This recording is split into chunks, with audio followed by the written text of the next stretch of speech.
Temperature को 1 degree Celsius या 1 kelvin temperature rise करने के लिए आपको जितना हीट देना पड़ेगा वही इसकी स्पेसिफिक हीट कैपेसिटी कहलाती है। समझ आई बात? तो लिखो द हीट required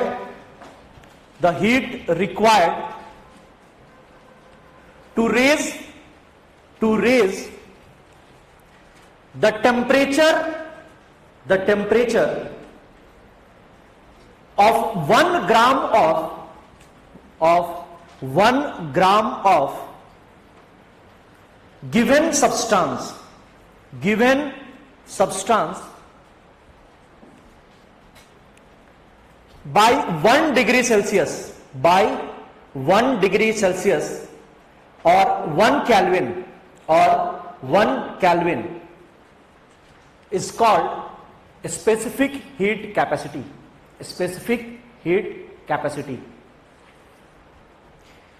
अब देखो इसकी यूनिट क्या हो जाएगी? ऐसा यूनिट बोलो। कैलोरी में अगर देखें तो कैलोरी पर ग्राम पर डिग्री सेल्सियस या फिर पर केल्विन भी आप लिख सकते हो। समझ आई बात? अगर हम लोग जूल पर केजी में देखें, ठीक है, तो joule per KG per degree Celsius और पर केल्विन भी लिखा जा सकता है, दोनों सेम हो जाएगा। समझ आई बात? तो joule per KG per degree Celsius में लिख सकते हैं या फिर कैलोरी पर ग्राम पर डिग्री सेल्सियस। समझ आई बात? इसकी डायमेंशनल फॉर्मूला क्या हो जाएगा? डायमेंशनल फॉर्मूला कैलकुलेट करो ना, बैठ करके देखो मत, कैलकुलेट करो, देखते रहोगे सुनते रहोगे।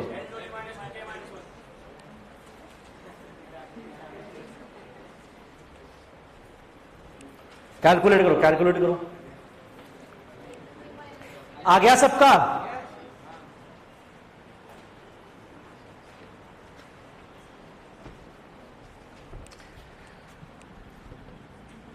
तो जूल एनर्जी का आप लिखोगे mL2T माइनस, केजी को क्या लिखोगे?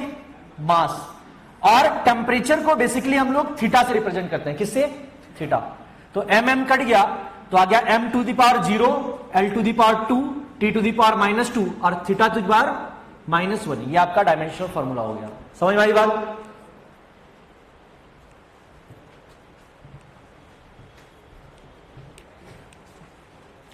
सेकेंड आता है आपका हीट कैपेसिटी, और इसको थर्मल कैपेसिटी भी बोला जाता है। क्या बोला जाता है? Thermal heat capacity.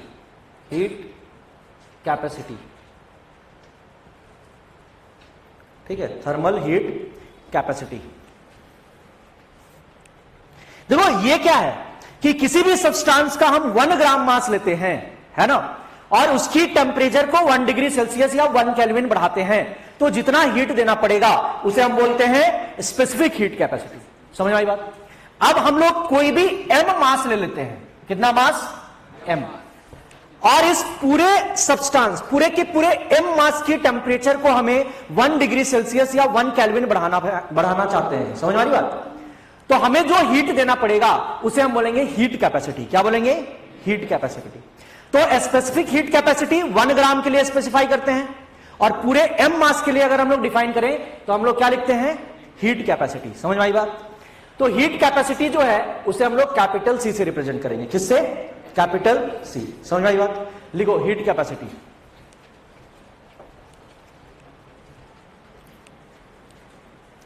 The heat required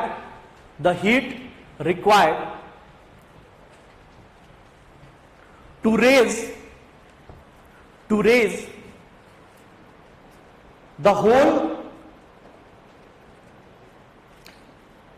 the temperature, लिखना, होल को काट दो, the temperature, to raise the temperature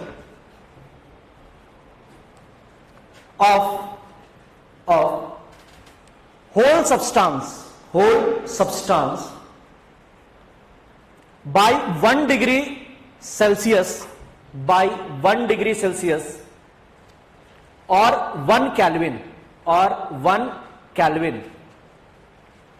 is called heat capacity. Heat capacity. अब इसका यूनिट क्या होगा? ऐसा unit,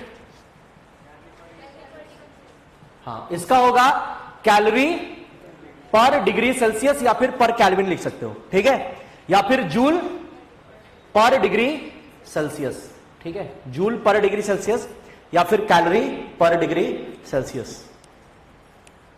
dimensional formula mL2 theta two the power -1।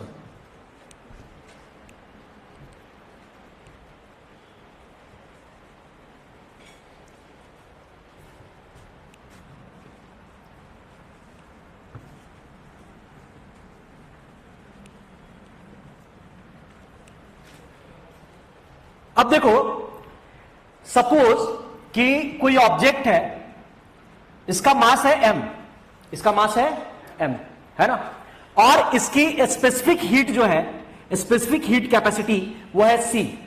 अब इसकी टेम्परेचर को अगर हम डेल्टा टी बढ़ाना चाहते हैं, इसकी टेम्परेचर को कितना बढ़ाना चाहते हैं? Delta T.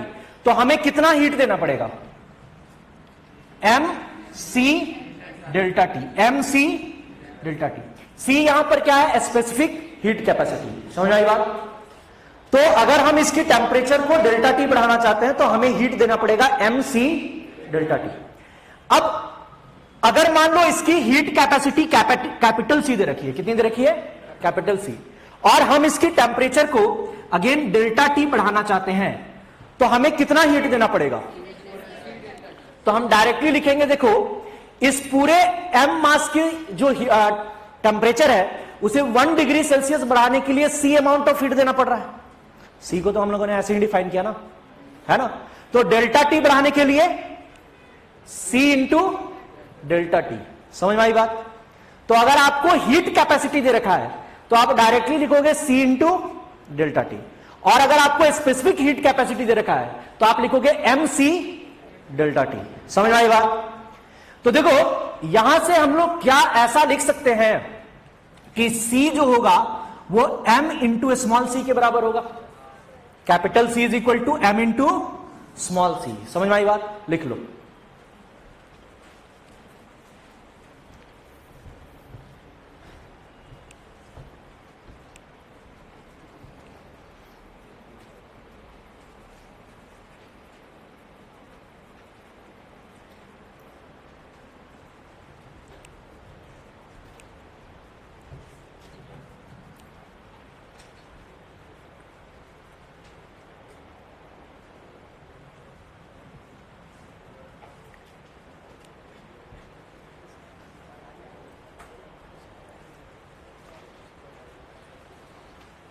स्पेसिफिक हीट 1 ग्राम के लिए डिफाइन करते हैं, और कैपिटल C हीट कैपेसिटी ये पूरे के पूरे m मास के लिए डिफाइन करते हैं। समझ में आई बात? अब देखो, अगर हम वाटर की बात करें, ठीक है, तो वाटर के लिए स्पेसिफिक हीट कैपेसिटी कितनी होती है? वाटर के लिए C की वैल्यू कितनी होती है? 1 कैलोरी पर ग्राम पर डिग्री सेल्सियस। कल हम लोगों ने पढ़ा था ना कि 1 कैलोरी कितना हीट है? 1 ग्राम वाटर की टेम्परेचर 1 डिग्री सेल्सियस बढ़ाने के लिए जितना हीट देना पड़ता है उसी को हम लोग 1 कैलोरी बोले थे, है ना। तो वाटर की स्पेसिफिक हीट कैपेसिटी क्या हो गई? 1 कैलोरी पर ग्राम पर डिग्री सेल्सियस। अब अगर हम इसे बोले कि आप इसको joule per KG per degree Celsius में कन्वर्ट करो, क्या लिखेंगे? देखो, 1 कैलोरी को हम लोग 4.2 जूल लिख सकते हैं ना, और ग्राम को अगर केजी में कन्वर्ट करना है तो 1000 से डिवाइड करना पड़ेगा। तो 1000 से डिवाइड करोगे तो 1000 चला जाएगा ऊपर। समझ में आई बात? और डिग्री सेल्सियस आ जाएगा, तो ये कितना आ जाएगा? 4200 joule per KG per degree Celsius. समझ में आई बात? तो अगर हमें joule per KG per degree Celsius में लिखना है तो हम उसे लिखेंगे 4200। समझ में आई बात? अगर हम आइस की बात करें, आइस के लिए कितना होता है? बोलो। 4 आइस अगर हम लोग स्पेसिफिक हीट कैपेसिटी की बात करें तो 1/2 कैलोरी पर ग्राम पर डिग्री सेल्सियस। समझ में आई बात? और अगर इसी को हम लोग जूल में लिखे तो क्या लिखेंगे? 2100 joule per KG per degree Celsius या फिर पर केल्विन लिख सकते हैं। समझ में आई बात? सिमिलरली वाटर वेपर,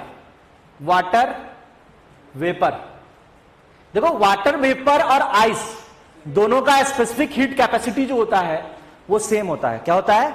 सेम होता है।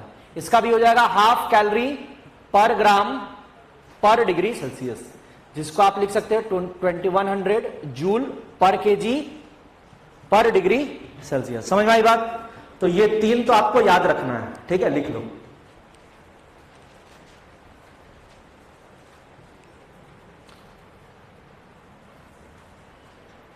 अब देखो स्पेसिफिक हीट कैपेसिटी जो होता है वो आपका किस पे डिपेंड करता है?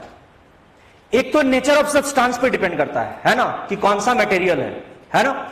दूसरी बात ये टेम्परेचर पे भी डिपेंड करता है, ये टेम्परेचर पे भी डिपेंड करता है। लेकिन हम लोग ये मानेंगे कि टेम्परेचर के साथ वाटर की जो स्पेसिफिक हीट है वो चेंज नहीं हो रही है, कांस्टेंट मानेंगे। क्या मानेंगे? एक्चुअल में ये टेम्परेचर के साथ भी चेंज करता है, लेकिन हम लोग क्या मानेंगे कि ये कांस्टेंट है। समझ आएगा? लिख लो, specific heat depends on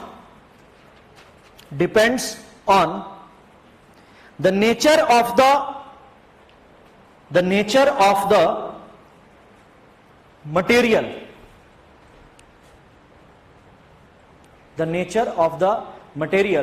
and temperature,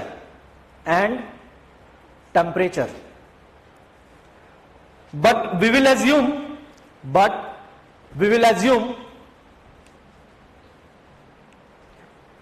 for a given substance it is constant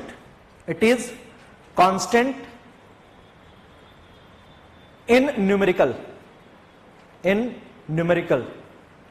जब हम लोग न्यूमेरिकल सॉल्व करेंगे तो हम लोग कांस्टेंट मान के चलेंगे। अच्छा, स्पेसिफिक हीट जो है वो मास ऑफ द सब्सटेंस पे डिपेंड करता है क्या? वो नहीं करता। लेकिन हीट कैपेसिटी जो है कैपिटल सी, ये आपका मटेरियल पे भी डिपेंड करता है और मास पे भी डिपेंड करता है। समझ में आई बात? तो स्पेसिफिक हीट जो है वो सिर्फ और सिर्फ किस पे डिपेंड करता है? मटेरियल पे डिपेंड करता है। लेकिन हीट कैपेसिटी जो रहेगा वो मास पे डिपेंड रहेगा। समझ आई बात? ज्यादा मास उसकी हीट कैपेसिटी ज्यादा होगी। समझ आई बात? कम मास हीट कैपेसिटी कम होगी। लेकिन आप इतना बड़ा कॉपर ले लो और इतना छोटा कॉपर ले लो, समझ में आई बात? इसकी स्पेसिफिक हीट सी होगी और इसकी भी सी, समझ में? लेकिन हीट कैपेसिटी इसका ज्यादा होगा और इसका कम होगा। समझ में आई बात? लिख लो ये वाला, हीट कैपेसिटी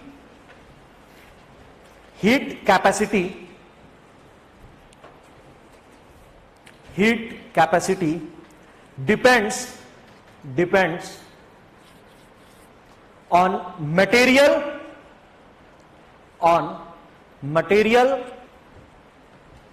and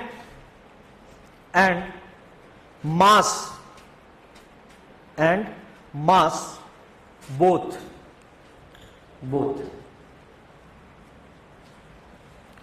समझ गए? चलो एक क्वेश्चन लिखो,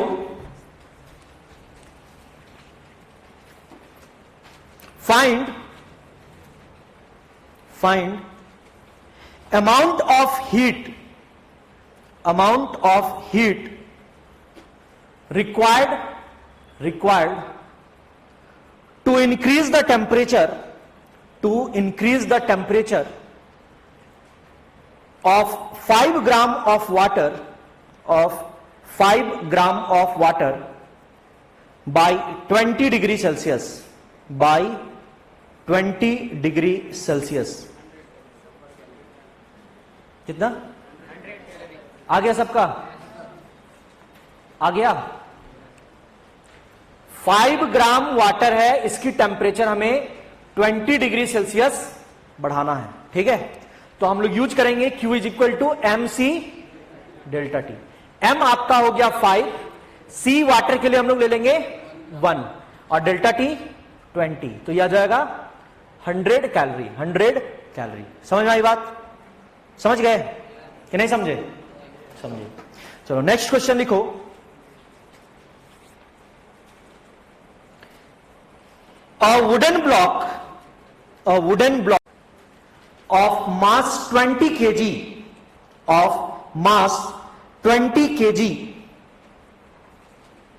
is dropped from a height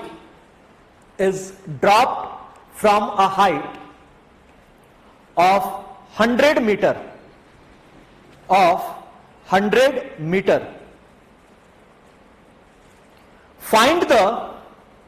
Find the temperature rise in block if 25% of energy is lost in the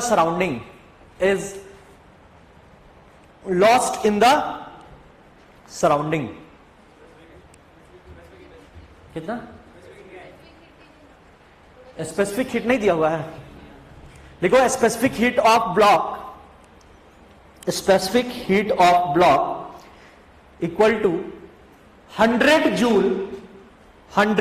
joule per KG per degree Celsius. 100 joule per KG per degree Celsius. कितना आया? आ गया?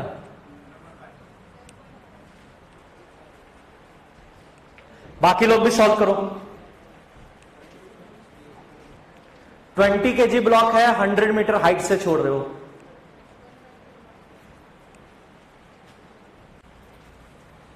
देखो ये जो block था इसे हम लोग 100 मीटर हाइट से छोड़ रहे थे, 100 मीटर हाइट से।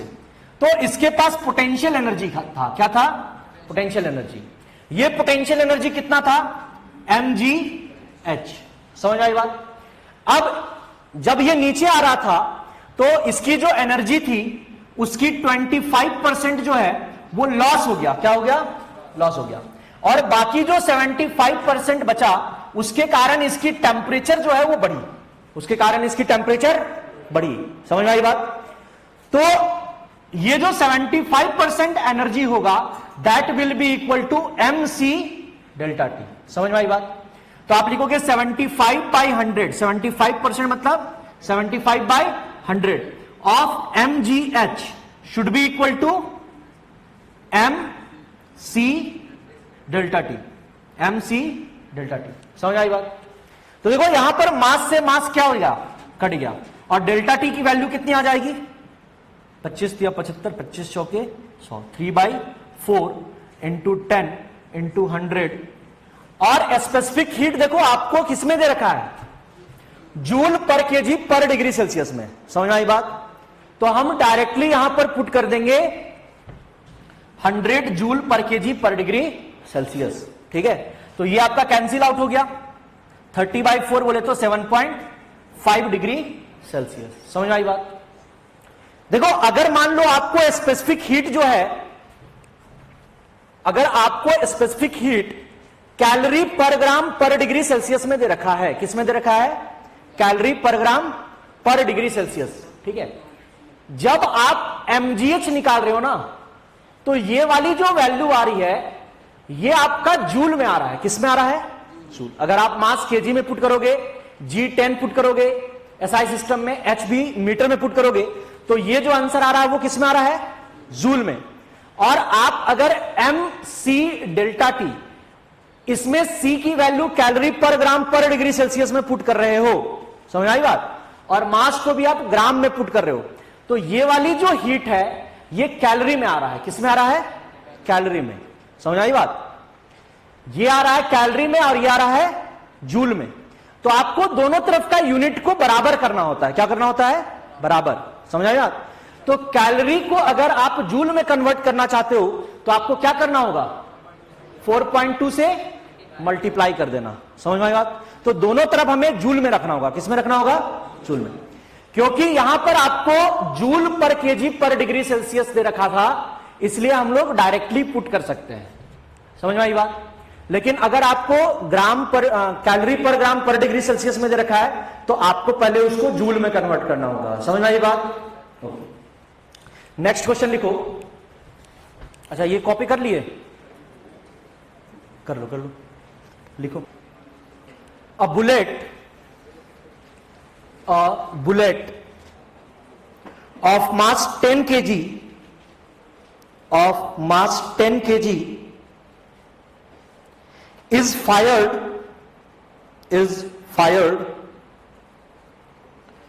with velocity 10 meter per second, 10 meter per second, and stop after hitting the target.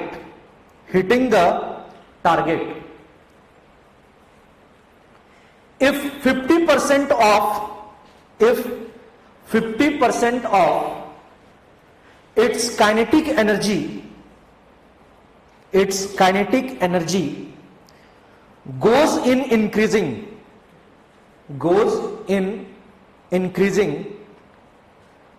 the temperature of bullet, then find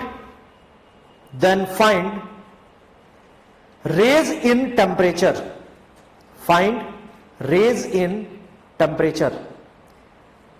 A specific heat of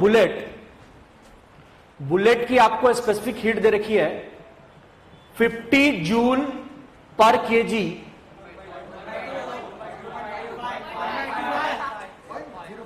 आराम से सॉल्व करो, बाकी लोग भी सॉल्व करो, सबसे आंसर आना चाहिए। आ गया? किसका आ गया? बाकी लोग भी।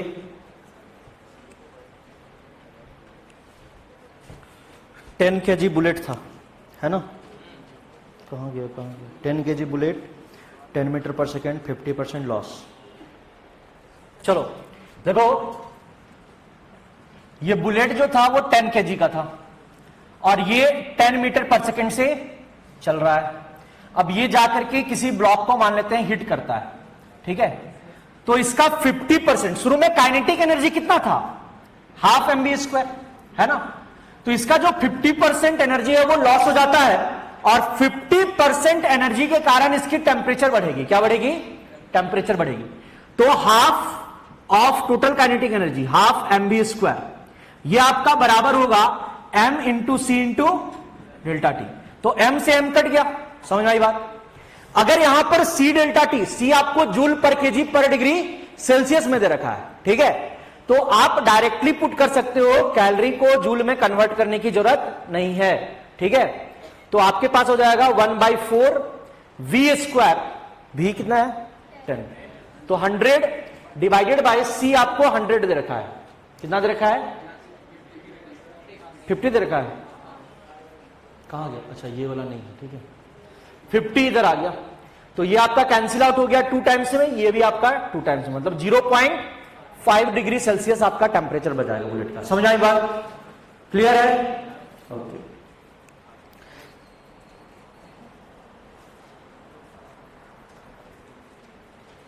नेक्स्ट क्वेश्चन लिखो। A person eats 5 slices of bread, each having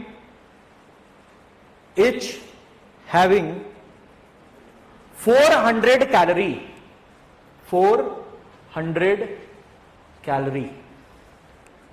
5 slices of bread, each having 400 calorie. Efficiency of the person is 40%. Is 40%. Find the maximum height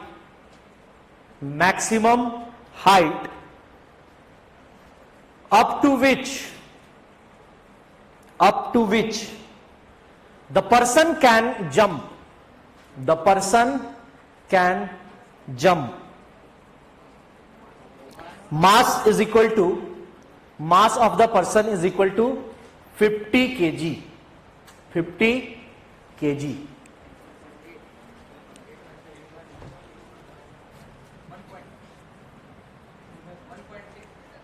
1 इतना लंबा जंप करेगा 1.32 मीटर, समझ रही है? 1.3। बाकी लोग भी सॉल्व करो। उसका एफिशिएंसी कितना दे रखा है? 40%।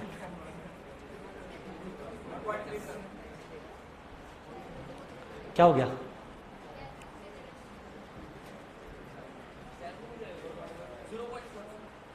.4 मीटर, नियरली 2 मीटर। देखो, आदमी था जो कि 5 स्लाइसेस ऑफ ब्रेड खाया। एक स्लाइस में उसको कितना एनर्जी मिला?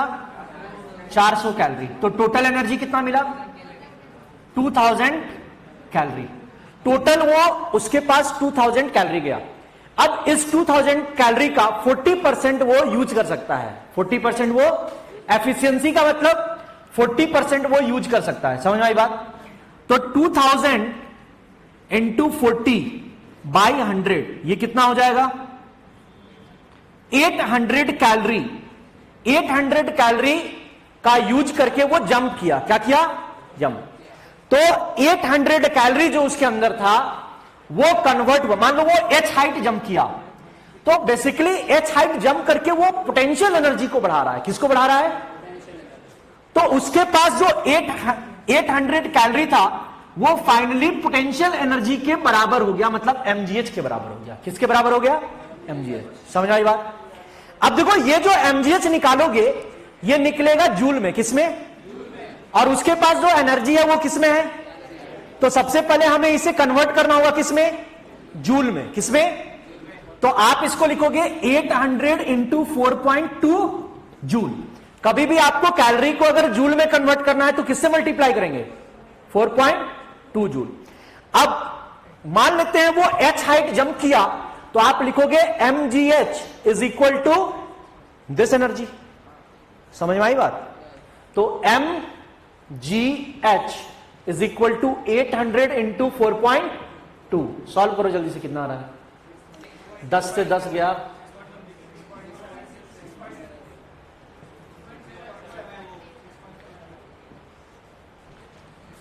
कितना आ रहा है?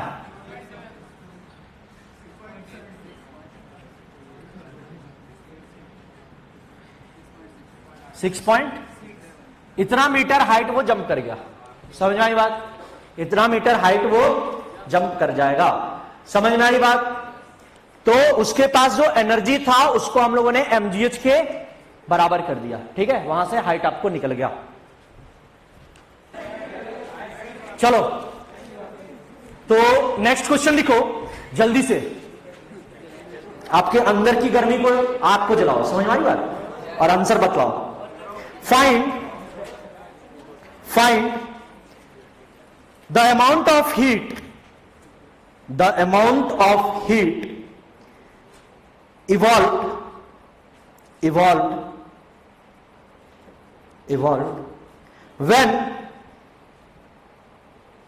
when 10 kg of steam at 180 degree Celsius at 180 degree Celsius is converted to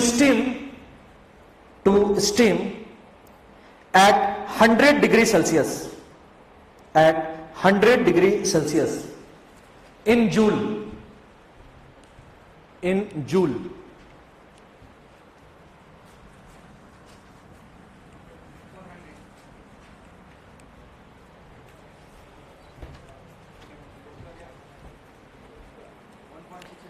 10 kg steam 180 degree Celsius से 100 डिग्री सेल्सियस तक आ रहा है, तो कितना जूल एनर्जी निकलेगा? आ गया सबका? नहीं आया? देखो स्टीम है, क्या है? स्टीम है 10 kg एट 180 डिग्री सेल्सियस, और ये ठंडा हो रहा है। क्या हो रहा है? ठंडा होकर के बन रहा है steam 10 kg at 100 degree Celsius. समझ में आई बात?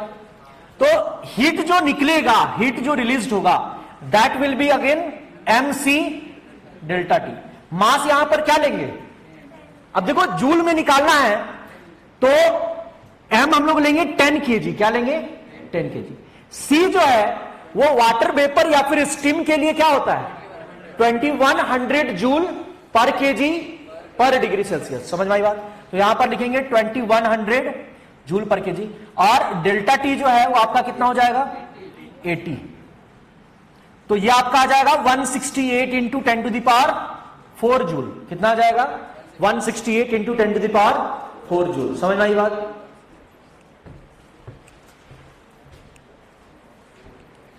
किसका किसका आया था आंसर?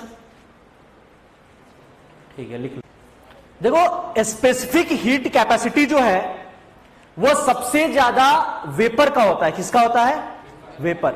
स्पेसिफिक हीट वेपर का सबसे ज्यादा होता है। उसके बाद किसका होता है? लिक्विड। उसके बाद लिक्विड, और उसके बाद सॉलिड। लेकिन वाटर के केस में ऐसा नहीं है। समझ में आई बात? तो एक्सेप्ट वाटर, एक्सेप्ट H2O। ठीक है, वाटर मतलब हम लोग लिक्विड बोलते हैं, है ना। उसका सॉलिड फॉर्म क्या होता है? बर्फ, आइस, है ना। और उसका गैसियस फॉर्म क्या होता है? वेपर। सबसे ज्यादा स्पेसिफिक हीट जो होता है किसका होता है मालूम है? H2 गैस का सबसे ज्यादा होता है। समझ में आई बात?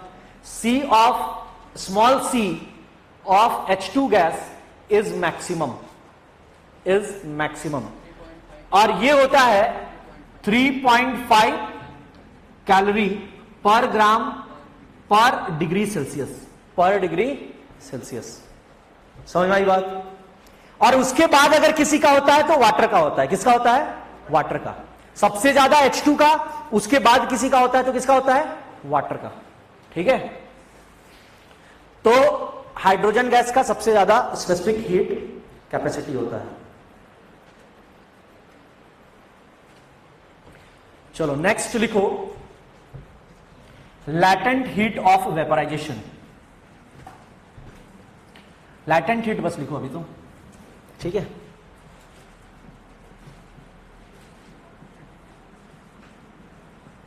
लैटेंट हीट, लैटेंट हीट क्या होता है?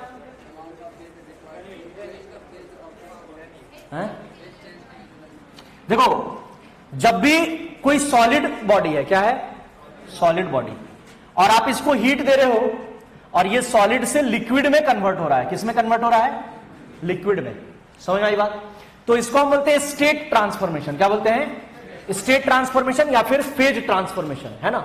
ये आपका सॉलिड फेज है, ये आपका लिक्विड फेज है ना। तो जब भी कोई बॉडी की फेज चेंज होती है, आइदर वो सॉलिड से लिक्विड में कन्वर्ट होगा, या फिर और गर्म करते जाओगे तो लिक्विड जो है वो एक बार क्या होगा? वेपर में कन्वर्ट होगा, है ना। तो आगे चलोगे तो लिक्विड जो है वो फिर किस में कन्वर्ट होगा? वेपर में या फिर गैस में, है ना। तो जब भी कोई एक स्टेट से दूसरे स्टेट में ट्रांसफॉर्म होता है तो हम इसको बोलते हैं फेज ट्रांसफॉर्मेशन या फिर स्टेट ट्रांसफॉर्मेशन। जब भी फेज ट्रांसफॉर्मेशन होगा, आप इसको भले ही हीट दो, इसका टेम्परेचर जो है वो कांस्टेंट रहेगा। क्या रहेगा? कांस्टेंट रहेगा, टेम्परेचर चेंज नहीं होगा। जैसे मान लो बर्फ है, ठीक है, बर्फ अभी 0 डिग्री सेल्सियस पे है। कितने पे है? 0 डिग्री सेल्सियस। आप उसको हीट दे रहे हो, गर्म कर रहे हो, तो वो पिघलेगा, पिघलेगा ना, और कन्वर्ट होगा पानी में, है ना। तो जब तक पूरा का पूरा बर्फ जो है, मान लो पूरा का पूरा बर्फ जो है, वो जब तक कंप्लीटली लिक्विड में या कंप्लीटली वाटर में कन्वर्ट नहीं हो जाता है, तब तक इसका टेम्परेचर राइज नहीं होगा, तब तक इसका टेम्परेचर राइज नहीं होगा। अगर मान लो आधा बर्फ जो है वो पिघल करके पानी बन गया है, तो वाटर का भी टेम्परेचर 0 डिग्री सेल्सियस और बर्फ का भी टेम्परेचर। जब कंप्लीटली बर्फ जो है वो लिक्विड में कन्वर्ट हो जाएगा, उसके बाद फिर आप हीट देते हो, तब फिर उसका टेम्परेचर फिर क्या स्टार्ट होगा? बढ़ना स्टार्ट होगा। समझ में आई बात? वैसे ही अगर आप वाटर को हीट कर रहे हो और वो वेपर में कन्वर्ट हो रहा है, ठीक है, तो जब तक कंप्लीट लिक्विड क्या कंप्लीट वाटर जो है वो वेपर में नहीं कन्वर्ट हो जाता है, तब तक उसकी टेम्परेचर चेंज नहीं होगी, है ना। एक बार पूरा का पूरा पानी जो है वो वेपर में कन्वर्ट हो गया, उसके बाद फिर आप हीट दोगे, तब वेपर का टेम्परेचर बढ़ना स्टार्ट होगा। समझ में आई बात? तो लिखो, ड्यूरिंग स्टेट ट्रांसफॉर्मेशन और phase transformation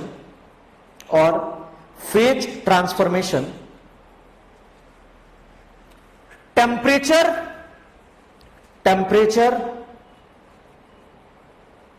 of the substance remain constant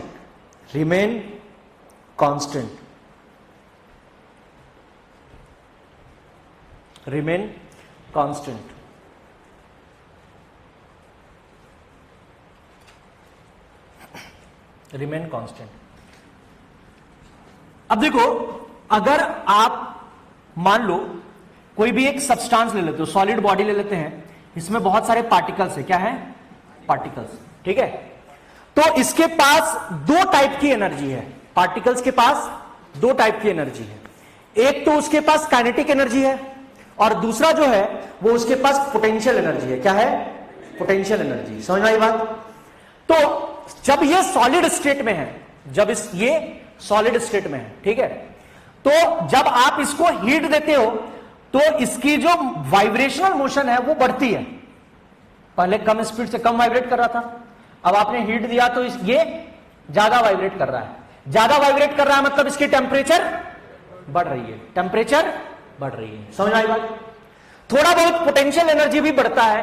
देखो, अगर मान लो पार्टिकल्स दूर जा रहा है, ठीक है, दोनों के बीच की डिस्टेंस बढ़ रही है, मतलब पोटेंशियल एनर्जी भी बढ़ रहा है। क्या हो रहा है? बढ़ रहा है। समझ आई बात? एक्सपेंड करता है ना बॉडी, अगर कोई बॉडी को आप हीट दोगे तो वो एक्सपेंड करेगा, है ना। एक्सपेंड कर रहा है मतलब पार्टिकल्स के बीच की दूरी बढ़ रही है। तो शुरू में आप जो हीट दिए उसका कुछ पार्ट जो है वो उसकी काइनेटिक एनर्जी को बढ़ा रहा है, और कुछ पार्ट जो है वो पोटेंशियल एनर्जी को बढ़ा रहा है। किसको बढ़ा रहा है? पोटेंशियल एनर्जी को बढ़ा रहा है। समझ आई बात? अब जब स्टेट ट्रांसफॉर्मेशन होता है, जब स्टेट, देखो आपने जो एनर्जी दी उसका कुछ पार्ट जो है वो इसकी काइनेटिक एनर्जी को बढ़ा रहा है। काइनेटिक एनर्जी का बढ़ना मतलब टेम्परेचर का बढ़ना। टेम्परेचर हम लोग कैसे डिफाइन करते हैं? काइनेटिक एनर्जी से देखते हैं। काइनेटिक एनर्जी बढ़ेगा मतलब टेम्परेचर बढ़ेगा। समझ आई बात? अगर दोनों के बीच की दूरी बढ़ेगी तो उससे टेम्परेचर का कोई लेना देना नहीं है। समझ आई बात? पोटेंशियल एनर्जी अगर बढ़ रहा है तो उससे टेम्परेचर पे कोई फर्क नहीं पड़ता है। समझ में आई बात? अभी आप सॉलिड में इसको हीट दे रहे थे तो उस हीट का कुछ पार्ट जो है इसकी काइनेटिक एनर्जी बढ़ा रहा था, कुछ पार्ट जो है, थोड़ा बहुत पार्ट जो है वो पोटेंशियल एनर्जी बढ़ा रहा था। समझ में आई बात? काइनेटिक एनर्जी बढ़ रहा था इसलिए टेम्परेचर आपको बढ़ता हुआ दिखा। समझ आई बात? जब स्टेट ट्रांसफॉर्मेशन हो रहा होता है उस टाइम जो भी आप एनर्जी देते हो उसके कारण उसकी काइनेटिक एनर्जी चेंज नहीं होती है, सिर्फ और सिर्फ पार्टिकल्स के बीच की दूरी बढ़ती है। क्या होती है? सॉलिड में पार्टिकल्स पास पास रहते हैं, जैसे ही लिक्विड में हो गया तो पार्टिकल्स क्या हो जाते हैं? दूर दूर। तो जो भी आपने एनर्जी दी उसके कारण पार्टिकल्स के बीच की सेपरेशन बढ़ गई, मतलब उसकी पोटेंशियल एनर्जी बढ़ी। क्या बढ़ी? और वो जितनी वेलोसिटी से वाइब्रेट कर रहा था वो अभी भी उतनी ही स्पीड से वाइब्रेट कर रहा है, मतलब काइनेटिक एनर्जी चेंज, इसलिए बॉडी की टेम्परेचर चेंज नहीं होती है। समझ में आई बात? तो हमको क्या लगता है कि हमने जो हीट दिया उससे तो इसकी टेम्परेचर बढ़ी नहीं, है ना? तो जो हीट था वो गया कहां आखिर? समझ में आ रही बात? तो वो किस में जाता है? पार्टिकल्स के पोटेंशियल एनर्जी को बढ़ाने में। किस में जाता है? पोटेंशियल एनर्जी को बढ़ाने में। समझ में आई बात? तो इसलिए इस हीट को हम लोग हिडन हीट भी बोलते हैं। क्या बोलते हैं? Hidden heat. अगर आप हीट दे रहे हो, इसकी टेम्परेचर बढ़ रही है, तो आपको पता चल रहा है कि जो हीट है उसके कारण टेम्परेचर बढ़ रहा है ना? लेकिन स्टेट ट्रांसफॉर्मेशन के दौरान जो हीट दे रहे हो उसके कारण टेम्परेचर बढ़ता नहीं है, इसलिए उसको हम लोग हिडन हीट भी बोलते हैं। समझ में आई बात? लिखो, during transformation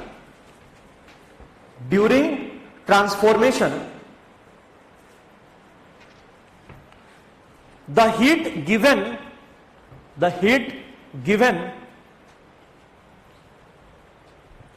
is utilized to increase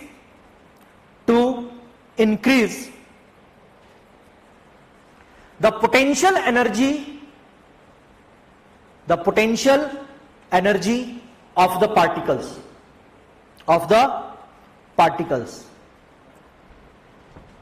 and no translational kinetic energy changes. Hence there is no change in temperature. There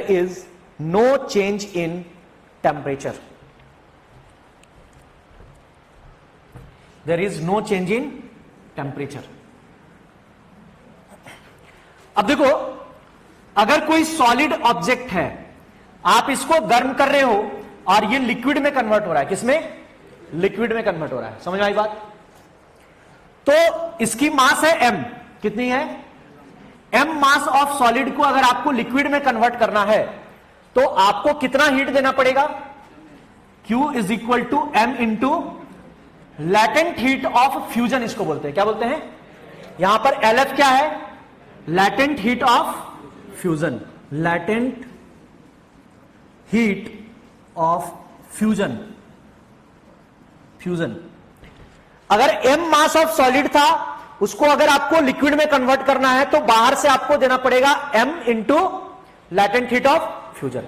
वैसे ही अगर m मास ऑफ लिक्विड था, वो अगर फ्रिज होता है और सॉलिड बनता है तो वहां से हीट निकलेगा। क्या होगा? निकलेगा। समझ में आई बात? कितना हीट निकलेगा? m into latent heat of fusion. समझ में आई बात? अगर मान लो कोई लिक्विड है और उसे आप हीट दे रहे हो और वो गैस में कन्वर्ट हो रहा है, लिक्विड जो है वो आपका गैस में कन्वर्ट हो रहा है, या फिर गैस जो है वो ठंडा होकर के लिक्विड में कन्वर्ट हो रहा है। ठीक है? अगर लिक्विड गैस में कन्वर्ट हो रहा है तो आपको हीट देना पड़ेगा mass into latent heat of vaporisation. समझ आएगा? वहीं पे अगर गैस ठंडा होकर के लिक्विड में कन्वर्ट हो रहा है, m मास। कितना मास? m मास। तो वहां से हीट निकलेगा कितना? m into latent heat of vaporisation. समझ में आई बात? लिख लो, यहां पर ऐसे वाला एरो बना देना।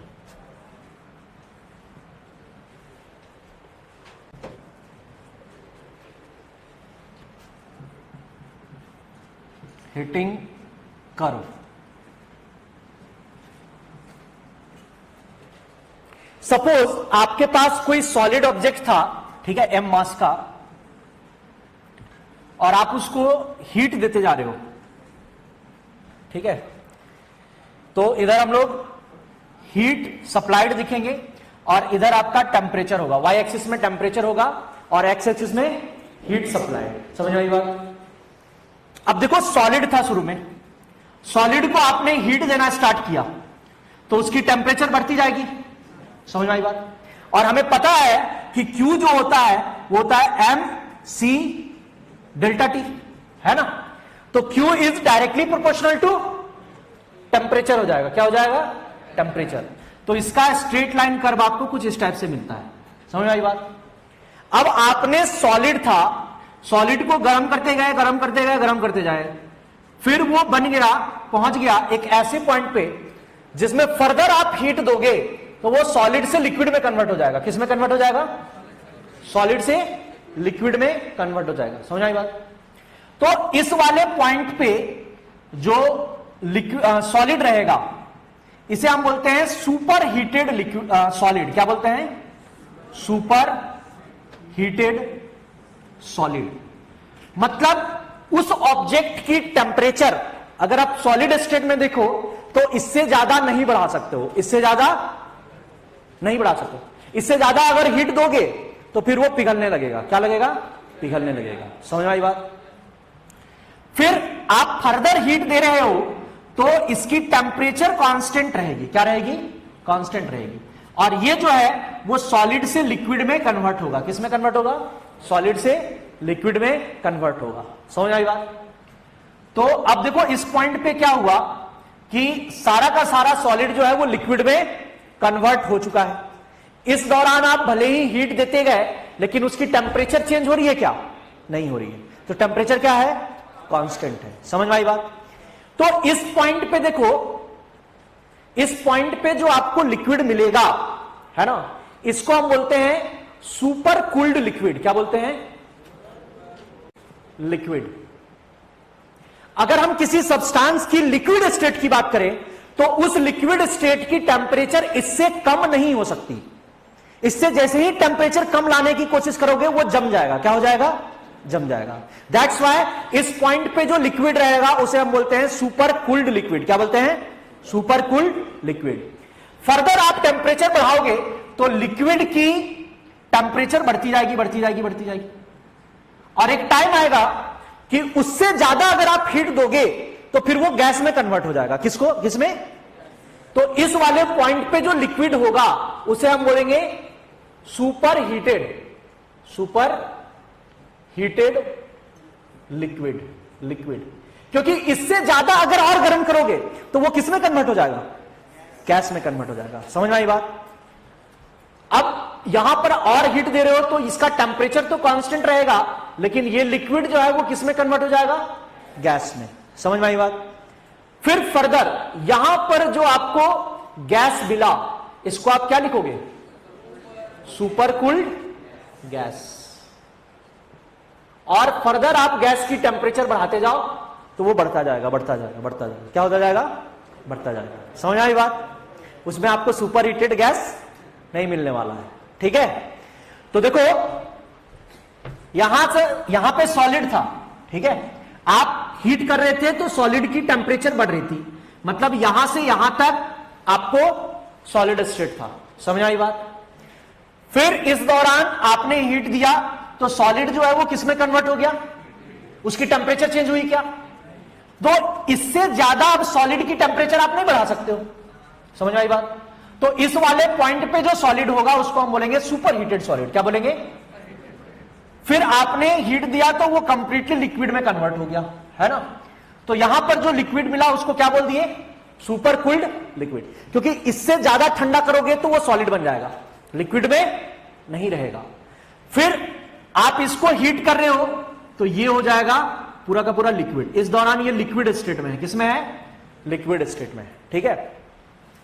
फिर देखो यहां पर आपको जो मिला वो सुपर हीटेड लिक्विड है, यहां पर सुपर कूल्ड गैस है, और इस दौरान जो है लिक्विड से गैस में ट्रांसफॉर्मेशन हो रहा है और टेम्परेचर रिमेन्स कांस्टेंट।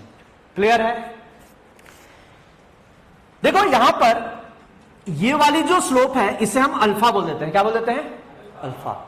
ये वाली जो स्लोप है ये आपका बीटा है, और ये वाली जो स्लोप है ये आपका गामा है, क्या है, गामा है। तो आपको बतलाना है कि अल्फा बड़ा होगा, बीटा बड़ा होगा या गामा बड़ा होगा। अल्फा सोचो, बाकी लोग भी सोचो, वो बोल दिए तो ठीक है। हम जनरल केस पूछ रहे हैं, वाटर को छोड़ करके। जनरल केस के लिए बनाया ना, क्या है, कैसे ये तो हम सॉलिड कोई भी ऑब्जेक्ट का लिए ना, किसी भी जनरल बॉडी के लिए आपको बतलाना है कि अल्फा बड़ा होगा, बीटा बड़ा होगा, गामा बड़ा होगा। बोलो।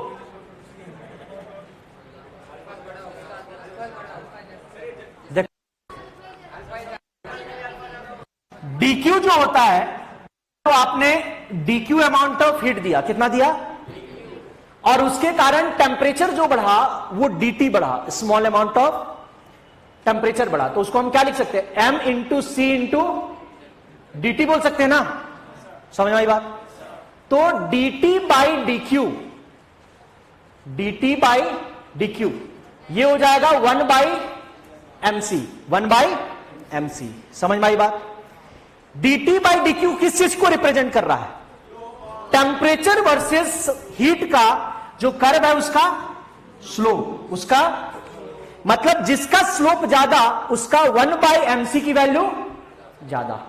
मतलब आप बोल सकते हो कि स्पेसिफिक हीट या slope is inversely proportional to specific heat. जिसकी स्पेसिफिक हीट ज्यादा होगी उसकी स्लोप कम होगी, उसकी स्लोप कम। अब आपको मैंने अभी अभी बताया है कि वेपर का स्पेसिफिक हीट सबसे ज्यादा होता है, जिसका सबसे ज्यादा स्पेसिफिक हीट उसका स्लोप सबसे कम, समझ आएगा। तो वेपर का स्लोप सबसे कम होगा, उससे ज्यादा लिक्विड का होगा और उससे ज्यादा सॉलिड का होगा, समझ में आई बात। तो आपका आंसर क्या होना चाहिए कि alpha is greater than beta is greater than gamma, समझे। क्योंकि मैंने अभी अभी बताया ना कि C of vapour is greater than C of liquid is greater than C of solid. Water के लिए एक्सेप्शन है, ठीक है, उसको भूल जाओगे, लिख लो इसको, लिख लिए। देखो यहां पर बहुत लोग dq बाई dt कर देते हैं, तो देख लेना y एक्सिस में टेम्परेचर है और x एक्सिस में q है, तो आपको dt बाई dq देखना है, उसका स्लोप देखना है। लिख लिए, चलो लिखो क्वेश्चन।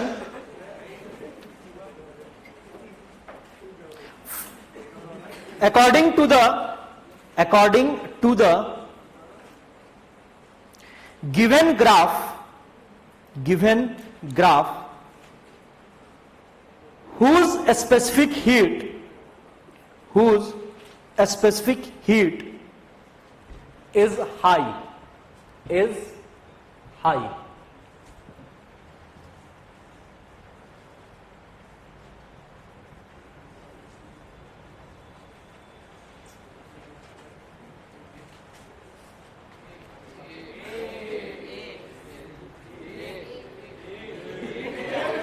बोलो किसका specific heat,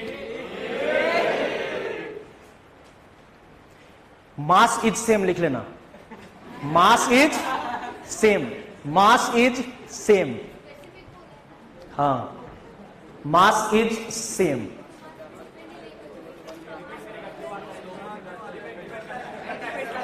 mass is same लिख लेना, ठीक है, मास इज सेम। अब बताओ कि स्पेसिफिक हीट किसका ज्यादा है, ये Ca है और ये Cb। A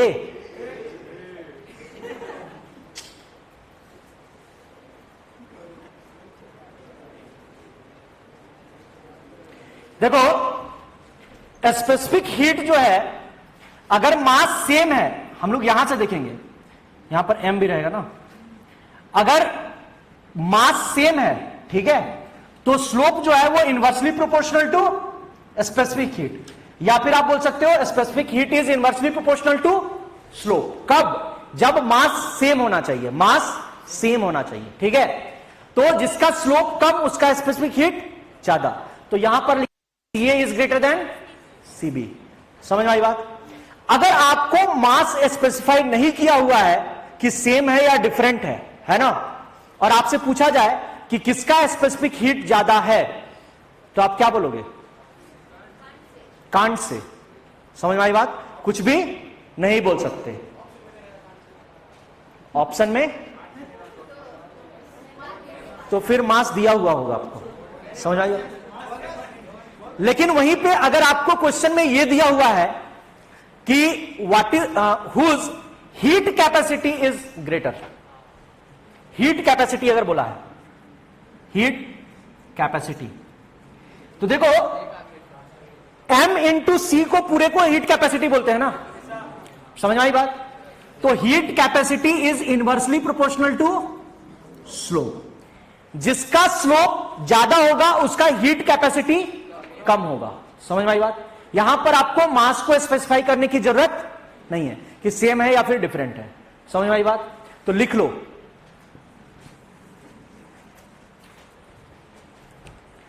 हीट कैपेसिटी, ये वाला लिख लेना, heat capacity capital C is inversely proportional to the slope.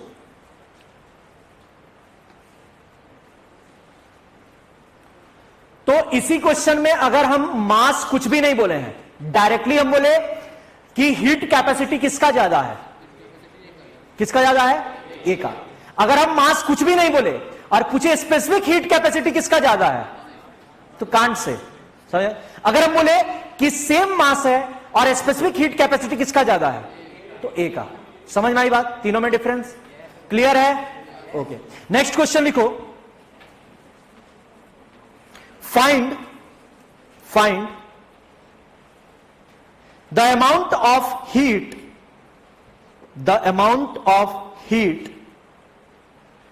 required to change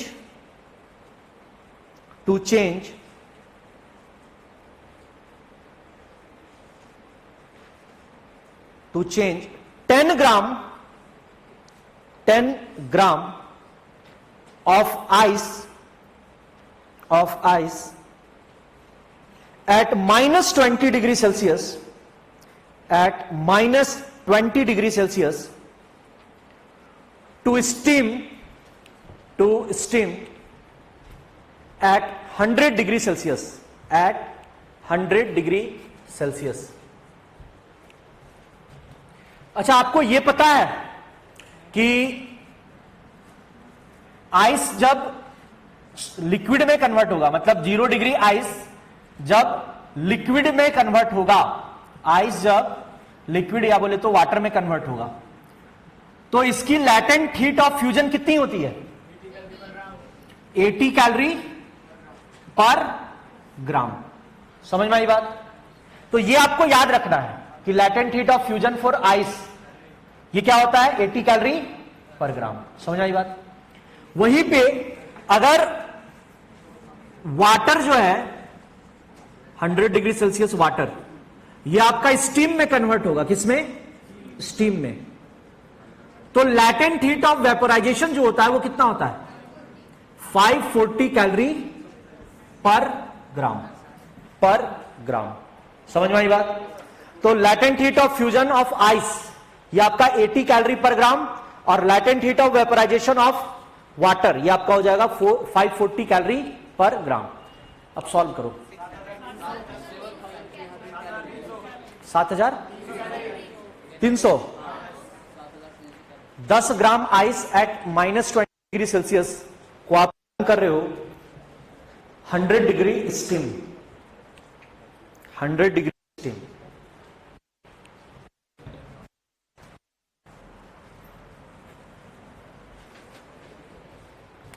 चलो देखो, हमें जो जब भी हीट निकालना है तो हम स्टेप वाइज चलेंगे। कैसे चलेंगे, स्टेप वाइज। सबसे पहले हमारे पास आइस था, क्या था, आइस, और ये था माइनस 20 डिग्री सेल्सियस, और कितना ग्राम था, 10 ग्राम।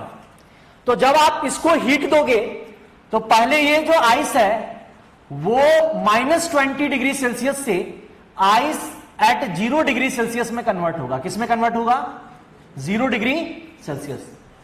तो यहां से यहां तक ले जाने में हमें जो हीट देना पड़ेगा उसके लिए हम लोग यूज करेंगे mc डेल्टा टी, क्योंकि ये सॉलिड स्टेट से सॉलिड स्टेट में जा रहा है ना, टेम्परेचर बढ़ रहा है, क्या हो रहा है, तो इसके लिए हम लोग यूज करेंगे mc डेल्टा टी। समझ में आई बात? अब मास है आपका 10 ग्राम और सी आइस के लिए कितना होता है 1/2, और टेम्परेचर कितना बढ़ा है 20, तो 20 लिखेंगे, तो ये आ गया आपका 100 कैलोरी। कितना हो गया 100 कैलोरी। तो जब आपने हीट किया तो पहले आइस जो -20 डिग्री सेल्सियस पे था, ये 0 डिग्री सेल्सियस पे चला गया। समझ में आई बात? अब फर्दर आप जब हीट दोगे तो ये आइस स्टार्ट करेगा पिघलना।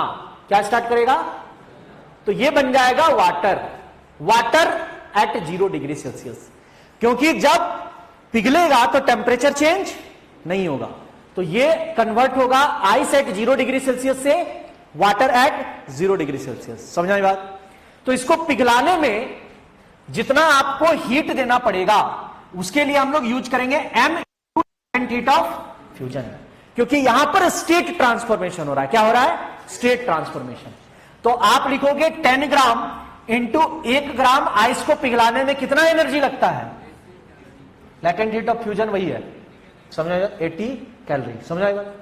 तो ये कितना आ जाएगा 800 कैलोरी, 800 कैलोरी। समझ आई बात? अब फर्दर आप इसको हीट दोगे तो वाटर जो 0 डिग्री सेल्सियस था वो चला जाएगा किसमें? Water at 100 degree Celsius. कितने टेम्परेचर पे? 100 डिग्री सेल्सियस। तो यहां पर टेम्परेचर बढ़ रहा है ना, तो इसके लिए आप यूज करोगे mc डेल्टा टी। तो मास है 10 ग्राम इंटू सी वाटर के लिए कितना है बोलो 1, और टेम्परेचर कितना बढ़ा 100, तो ये हो जाएगा 1000 कैलोरी। कितना हो जाएगा 1000 कैलोरी। समझ में आई बात? फर्दर जब आप इस वाटर को हीट करोगे तो अब ये जो है वो वेपर में कन्वर्ट हो जाएगा। किस में कन्वर्ट हो जाएगा? या फिर स्टीम बोल सकते हो, ठीक है? तो ये स्टीम में कन्वर्ट हो जाएगा और इसकी टेम्परेचर होगी 100 डिग्री सेल्सियस। तो इस दौरान अगेन क्या हीट स्टेट ट्रांसफॉर्मेशन हो रहा है, तो हम लोग यूज करेंगे m into latent heat of vaporisation. ये आ जाएगा 10 इंटू 540, मतलब 5400 कैलोरी। अब आपको टोटल हीट पूछा जाए तो आप सारे हीट्स को क्या करो? ऐड कर दो। तो सबसे पहले कितना था 100 प्लस 800 प्लस 1000 प्लस 6400, फिर 72 और ये 7300 कैलोरी। समझ में आई बात? किसका किसका आंसर आया था? चलो लिख लो। स्टेप वाइज आपको चलना है। समझ में आई बात? पहले हमने आइस को गर्म किया तो ये -20 से 0 गया। अब फिर आप आग लगाओगे तो यहां पर स्टेट ट्रांसफॉर्म होगा, स्टेट ट्रांसफॉर्मेशन, सॉलिड से लिक्विड। फिर यहां पर टेम्परेचर बढ़ा, फिर लिक्विड से गैस। समझे? इफ नेक्स्ट क्वेश्चन नहीं लिखे हो, if 20 gram of ice, 20 gram of ice absorb 160 calorie heat, 160 calorie heat at 0 degree Celsius, at 0 degree Celsius. Find final content in the mixture, final content in the mixture.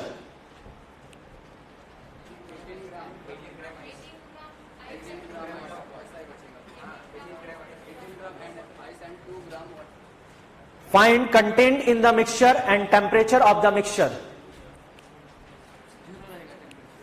0 रहेगा temperature.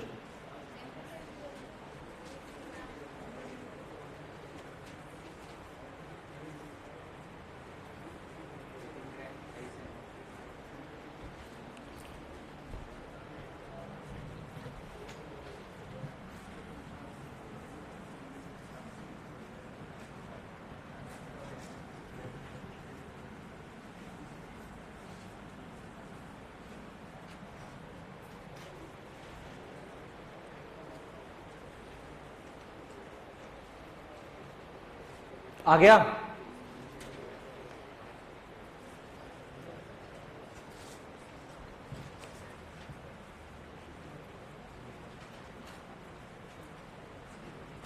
तो देखो, आपके पास 20 gram ice था, 20 gram ice था eight 0 degree Celsius, कितने temperature पे, और आप इसको दे रहे हो 160 कैलोरी हीट। कितना दे रहे हो? 160 कैलोरी हीट। तो देखो, सबसे पहले 160 कैलोरी हीट में अगर आप दे रहे हो तो आइस जो है वो पिघलना स्टार्ट करेगा। तो 160 कैलोरी हीट में कितना पिघल पाएगा?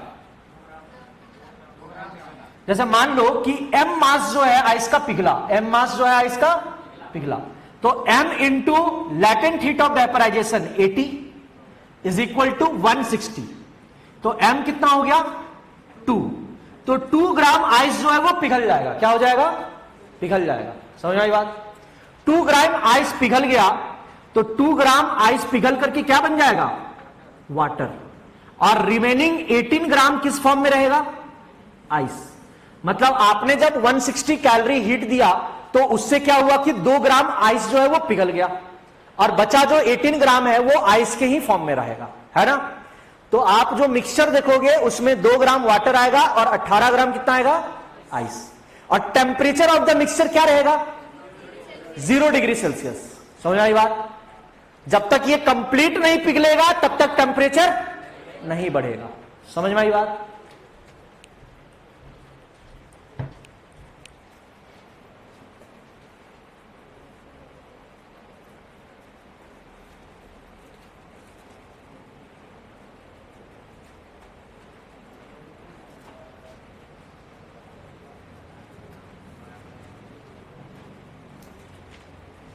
if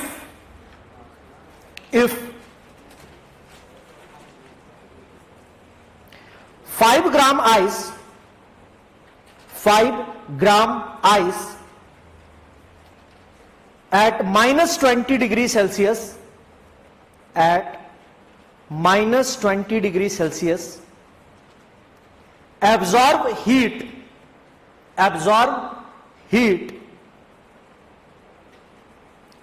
500 calorie, 500 calorie. Find the final temperature. Find the final temperature. Find the final temperature. 10 degree Celsius.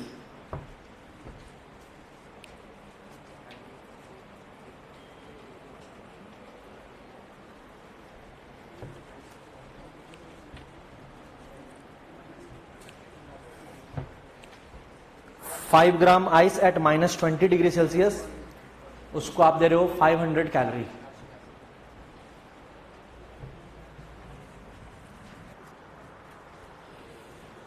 चलो देखो, इस टाइप का क्वेश्चन को आपको सॉल्व करना है, ठीक है? तो आपको क्या देखना है? पहली बात तो स्टेप वाइज सोचना है। कैसा सोचना है? स्टेप वाइज, है ना? और आपको देखना है कि हीट जो चाहिए, अगर एक स्टेट से दूसरे स्टेट में या फिर टेम्परेचर बढ़ा रहे हो तो हीट चाहिए, वो कितना हीट चाहिए, और आपके पास हीट जो दिया जा रहा है वो कितना है। समझ आई बात? सबसे पहले आपके पास 5 ग्राम वाटर था, 5 ग्राम वाटर था, सॉरी आइस था एट माइनस 20 डिग्री सेल्सियस। समझ आई बात? तो जब आप इसको हीट करोगे तो ये किस में कन्वर्ट होगा? 0 डिग्री आइस, 0 डिग्री आइस में कन्वर्ट होगा। समझ आई बात? अब माइनस 20 से 0 डिग्री तक बढ़ाने में आपको हीट कितना चाहिए? तो आप लिखोगे mc डेल्टा टी। क्या लिखोगे? m आपका 5 हो गया, c आइस के लिए कितना होता है? हाफ, और डेल्टा टी कितना है? 20। तो ये हो गया 50 कैलोरी। कितना आ गया? 50 कैलोरी। तो आपके पास टोटल जो हीट सप्लाइड है वो 500 कैलोरी है, और उसमें से 50 कैलोरी खर्च हो चुका है। 50 कैलोरी खर्च हो चुका है। 50 कैलोरी में क्या हुआ कि 5 ग्राम वाटर जो था उसकी टेम्परेचर माइनस 20 से 0 डिग्री सेल्सियस आ गया। आप फर्दर इसको हीट दोगे तो अब ये आइस जो है वो पिघलना स्टार्ट करेगा। समझ में आई बात? अब देखो, अगर पूरा का पूरा 5 ग्राम आइस को अगर आप पिघलाना चाहते हो तो कितना हीट देना पड़ेगा? 5 इंटू 80, ये कितना हो जाएगा? 400 कैलोरी। समझ में आई बात? तो 500 में से 50 तो इधर चला गया था, कितना बचा था? 450। 450 में 400 इधर चला गया, बचा कितना? 50। तो अभी ये कंप्लीटली पिघल सकता है, तो ये पिघल करके पानी हो गया। क्या हो गया? पानी। तो ये 0 डिग्री सेल्सियस वाटर हो गया, है ना? तो 400 प्लस 50, 450 आपका खर्च हो चुका है, खर्च हो चुका है। अब कितना रह गया? 50। तो 50 कैलोरी हीट से ये जो 5 ग्राम वाटर 0 डिग्री सेल्सियस में है, इसकी टेम्परेचर बढ़ेगी, है ना? और आप लिखिए कि मान लो इसका टेम्परेचर कुछ T हो गया। क्या हो गया? T। तो m c delta T, this should be equal to 50 calorie जो रह गया है हीट। समझ में आ रही बात? अब m लिखोगे, 5 ग्राम वाटर का स्पेसिफिक हीट कितना है? 1। और टेम्परेचर लिखोगे T माइनस 0, क्योंकि इनिशियली 0 टेम्परेचर था, दैट इज इक्वल टू 50। तो T कितना आ गया? 10 डिग्री सेल्सियस। तो फाइनल जो है वो वाटर का टेम्परेचर हो जाएगा 10 डिग्री सेल्सियस। समझे कि नहीं समझे? समझे। तो आपको स्टेप बाय सोचना है। क्या सोचना है? स्टेप बाय सोचना है। समझ आई बात? अगर मान लो यहां पर हमको हीट सफिशिएंट नहीं रहता कि पूरा का पूरा बर्फ पिघल जाए, पूरा का पूरा बर्फ पिघल जाए, ठीक है, तो हम देखते कि कितना हीट रह गया है और उसमें कितना बर्फ पिघल सकता है, उतना बर्फ पिघालते, बाकी जो है वो आइस के फॉर्म में ही रहता, और टेम्परेचर जो होता है वो 0 डिग्री सेल्सियस होता। क्या होता है? समझ रहे हो? लिख लो इसको, लिखो लिखो। 20 gram ice, 20 gram ice is at minus 40 degree Celsius, minus 40 degree Celsius. Find the heat required to melt 8 gram ice, 8 gram ice. क्या होगा? 1000 माइनस 40 डिग्री सेल्सियस पे है 20 ग्राम आइस।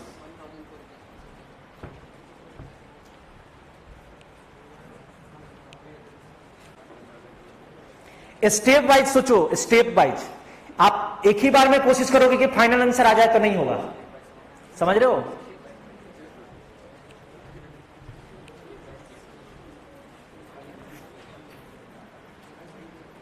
आया कितना? 1000 डिग्री, 1000 कैलोरी। चलो देखो, सबसे पहले आपके पास क्या है? आपके पास आइस है। क्या है? 20 ग्राम आइस है at minus 40 degree Celsius, minus 40 degree Celsius. आप इसको गर्म किए। क्या किए? तो गर्म किए तो ये किसमें कन्वर्ट होगा? सबसे पहले 20 gram ice eight 0 degree Celsius किसमें कन्वर्ट होगा? 0 डिग्री सेल्सियस। तो इसमें जो आपने हीट दिया होगा वो आप क्या लिखोगे? mc delta T. क्या लिखोगे? mc delta T. m आपका 20 ग्राम है, c कितना है? 1/2। और कितना टेम्परेचर बढ़ा? 40 डिग्री सेल्सियस बढ़ा ना, तो आप लिखोगे 40। तो ये खत्म, मतलब 400 कैलोरी, 400 कैलोरी। तो जब आपने हीट दिया तो ये जो है वो 0 डिग्री सेल्सियस तक आया और कितना हीट खर्च हुआ? 400 कैलोरी। फर्दर जब आप हीट दोगे आपको सिर्फ 8 ग्राम को पिघलाना है। कितने को? पूरा को नहीं पिघलाना है। कितना को पिघलाना है? 8 ग्राम। तो फाइनली आप जो मिक्सचर पाओगे उसमें 8 ग्राम पिघल करके वाटर बन जाएगा। किसमें बन जाएगा? वाटर। और 12 ग्राम जो है वो आपका अभी भी क्या रहेगा? आइस रहेगा। समझ? आपको सिर्फ 8 ग्राम को पिघलाना है, तो उसके लिए जो हीट देना पड़ेगा वो हम लिखेंगे 8 इंटू 80। 8 ही ग्राम को पिघलाना है ना, तो उसके लिए हम लिखेंगे 8 इंटू 80 कैलोरी। तो 80 6400 640 कैलोरी। समझ में आई बात? इतना ही, हमको 8 ही ग्राम को पिघलाना था ना, तो 8 ग्राम को हम पिघला दिए। समझ आई बात?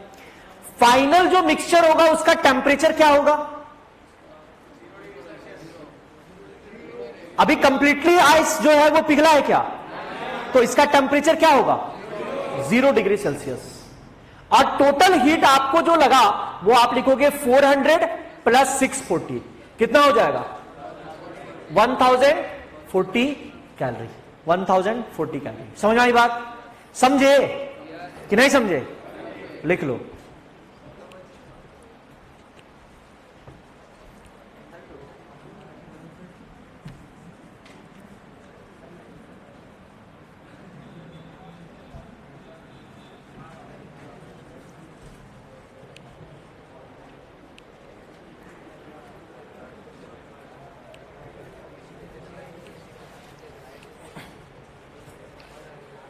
किसी को डाउट है इसमें? नहीं ना? ओके। अब देखो, लिखो water equivalent. Water equivalent. Equivalent. Water equivalent. आप पानी को अगर गर्म करते हो तो आप डायरेक्ट पानी को गैस के ऊपर रखते हो क्या? रखते हो क्या? उसको किसी कंटेनर में रखते हो ना? किस में रखते हो? कंटेनर। तो उस कंटेनर को यहां पर हम लोग नाम देंगे कैलोरी मीटर। क्या बोलेंगे? Calorimeter. ये आपका कंटेनर है। क्या है? कंटेनर। समझ आई बात? अब देखो, सपोज इसमें कुछ वाटर है। क्या है? वाटर। ठीक है। तो जब आप इस वाटर की टेम्परेचर बढ़ाना चाहते हो, टेम्परेचर बढ़ाना चाहते हो, तो उसके साथ साथ ये जो बर्तन है, वेसल या कैलोरी मीटर, उसका भी तो टेम्परेचर बढ़ेगा। समझ आई बात? तो इसको गर्म करने में भी तो आपका जो हीट है वो लॉस होगा कहीं ना कहीं। समझ आ रही बात? तो हीट जो है वो आपको कैलोरी मीटर को भी गर्म करने में खर्च होगा। डायरेक्टली अगर मान लो अभी पूरा का पूरा सिस्टम जो है वो 10 डिग्री सेल्सियस पे है। कितने पे है? पानी भी आपका 10 डिग्री सेल्सियस पे है और कैलोरी मीटर भी 10 डिग्री सेल्सियस पे है। अब आप इसको 60 डिग्री सेल्सियस करना चाहते हो, तो क्या पानी का सिर्फ टेम्परेचर बढ़ेगा? उसके साथ साथ कैलोरी मीटर का भी टेम्परेचर बढ़ेगा, बर्तन का भी टेम्परेचर बढ़ेगा। समझ में आई बात? ओके। अब देखो, मान लो कि इस कैलोरी मीटर की टेम्परेचर को, इस कैलोरी मीटर की टेम्परेचर को हम जब 1 डिग्री सेल्सियस बढ़ाते हैं तो हमें क्यू अमाउंट ऑफ हीट देना पड़ता है। कितने अमाउंट ऑफ हीट देना पड़ता है? Q amount. हम इसकी टेम्परेचर 1 डिग्री सेल्सियस बढ़ाए तो हमें कितना अमाउंट ऑफ हीट देना पड़ा? क्यू अमाउंट ऑफ हीट देना पड़ा। तो क्या ये इसकी थर्मल हीट कैपेसिटी कहलाएगा या थर्मल कैपेसिटी कहलाएगा? थर्मल कैपेसिटी क्या होता है? किसी भी सब्सटेंस की टेम्परेचर को 1 डिग्री सेल्सियस बढ़ाने के लिए जो हीट देना पड़ता है उसी को हम क्या बोलते हैं? Thermal capacity. समझ आई बात? ठीक वैसा ही अगर हम इस पूरे कैलोरी मीटर या फिर बर्तन की टेम्परेचर को 1 डिग्री सेल्सियस टेम्परेचर बढ़ाना चाहते हैं तो जो हीट देना पड़ेगा वो कितना देना पड़ेगा? C, है ना? इसको हम C ऑफ कैलोरी मीटर भी बोल सकते हैं। ठीक है। अब इतना ही हीट आपने कुछ अमाउंट ऑफ वाटर को दिया, मान लेते हैं W मास ऑफ वाटर को दिया। कितना को दिए? W मास है। क्या है? या फिर चलो M लिख देते हैं। क्या लिख देते हैं? M मास ऑफ वाटर को हमने इतना ही हीट दिया और उससे वाटर की टेम्परेचर 1 डिग्री सेल्सियस बढ़ी। कितनी बढ़ी? 1 डिग्री सेल्सियस बढ़ी। समझ आई बात? हम कैलोरी मीटर की टेम्परेचर को 1 डिग्री सेल्सियस बढ़ाना चाहते थे, उसके लिए हमें कितना हीट देना पड़ा? C। इतना ही हीट अगर हम M मास ऑफ वाटर को दिए और उसकी टेम्परेचर 1 डिग्री सेल्सियस बढ़ी, तो इस m मास ऑफ वाटर को हम इसकी वाटर इक्विवेलेंट बोलेंगे। क्या बोलेंगे? वाटर इक्विवेलेंट बोलेंगे। समझ में आ रही बात? समझे कि नहीं समझे? तो अगर आप m मास ऑफ वाटर की टेम्परेचर 1 डिग्री सेल्सियस बढ़ाना चाहते हो तो क्या लिखोगे? m into 1 into 1। समझ में आ रही बात? That is equal to C। तो thermal capacity of the calorimeter जो होगा वो m के बराबर हो जाएगा। किसके बराबर हो जाएगा? m के बराबर हो जाएगा। समझ में आ रही बात? लिखो, डेफिनेशन लिखो पहले तो। if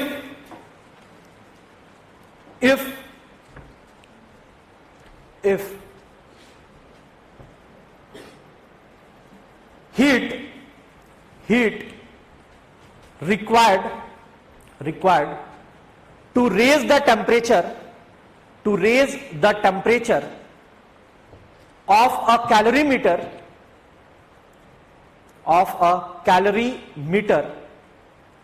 is capital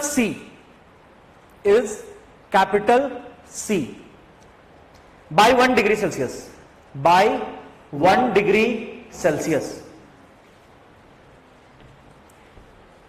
and if same amount of heat is given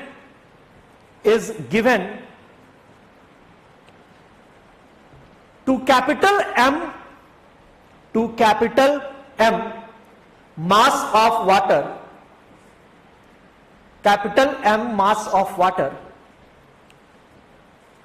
and the temperature of water also raised by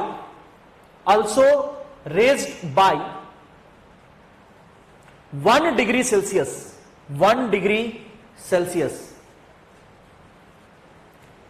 then M is called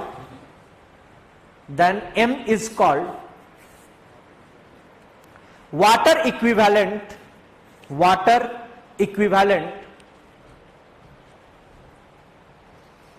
of the calorimeter.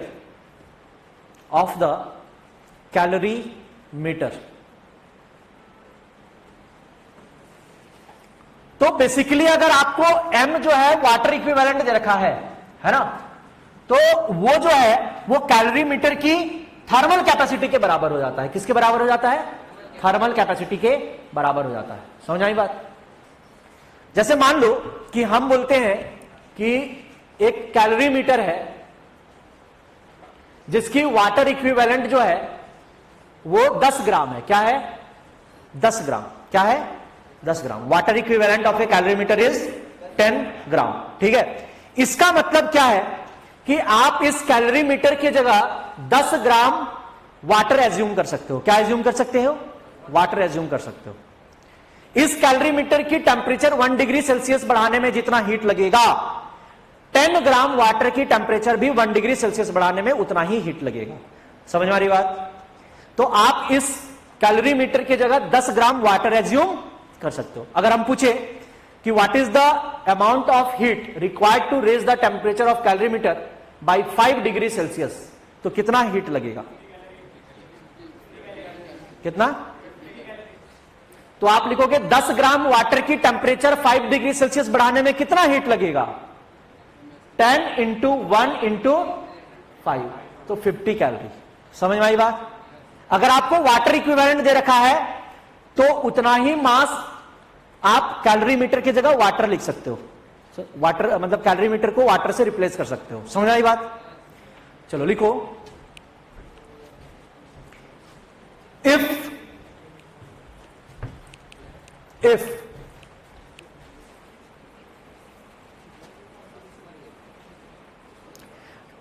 10 gram of ice,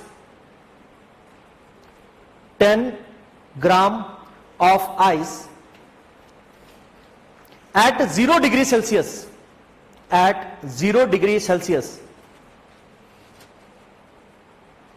is kept in a calorimeter, in a calorimeter of water equivalent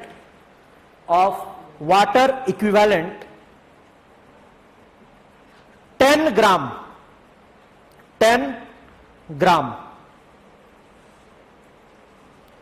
how much heat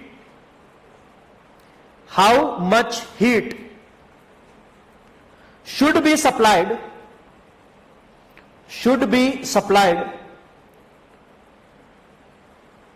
to the apparatus to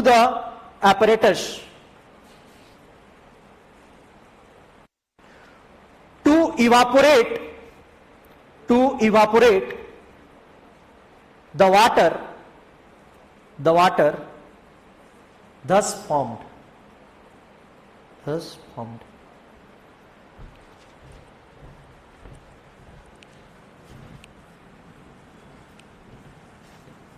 देखो,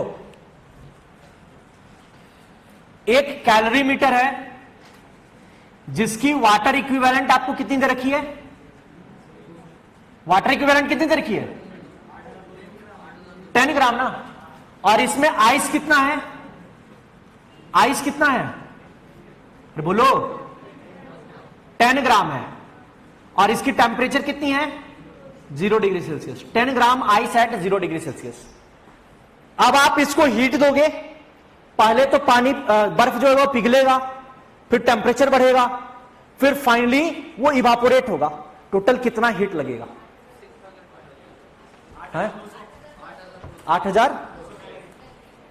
8,200 calorie. बाकी लोग भी करो, solve करो।